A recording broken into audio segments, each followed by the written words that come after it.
In the realm of eschatological speculation, the figure of the Antichrist has long been a subject of fascination and debate. While many prominent figures have been proposed as potential candidates, one name that has recently surfaced in these discussions is Luigi Mangione. The case for Mangione as the Antichrist can be built on several intriguing observations. One of the most compelling arguments for Mangione's anti-Christian identity is the unprecedented level of devotion he inspires across all demographics.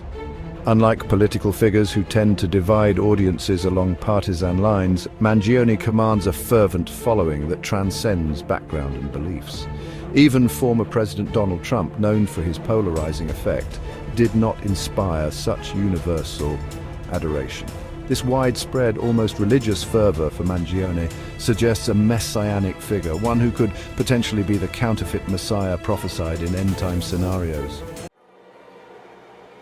A stark contrast can be drawn between the healing ministries of Jesus Christ and the actions attributed to Luigi Mangione. The biblical Christ is renowned for his miracles of healing, restoring health and life to the afflicted. In a sense, Christ can be seen as the ultimate healthcare provider, offering spiritual and physical salvation.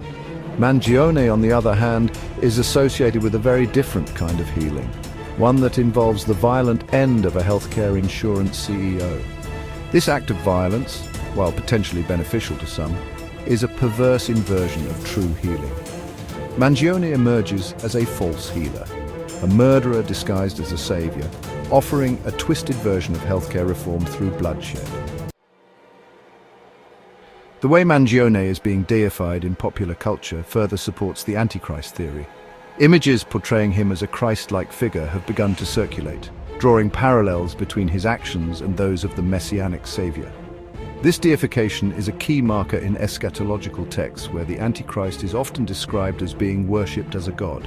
The fact that Mangione is being elevated to such a status, with people attributing almost divine qualities to him, is deeply significant.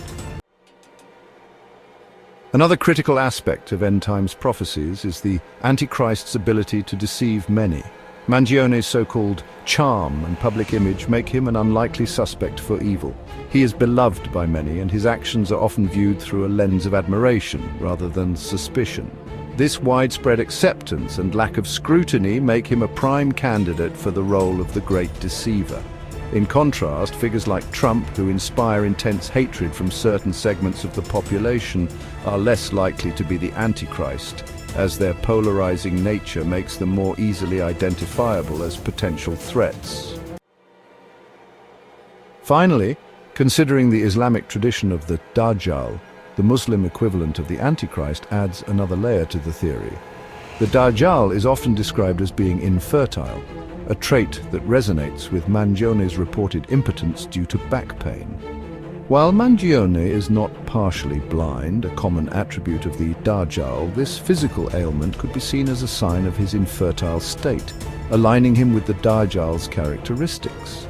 This crossover from Islamic eschatology further enriches the hypothesis that Mangione might be a manifestation of the end-times deceiver. In conclusion, the case for Luigi Mangione as the Antichrist is built on a foundation of universal adoration, a perverse form of healing deification, his ability to deceive, and potential infertility. While these points do not definitively prove his anti-Christian identity, they certainly make a compelling argument for further consideration. As end-time speculations go, Mangione's rise to prominence offers a fascinating new angle on an ancient prophecy.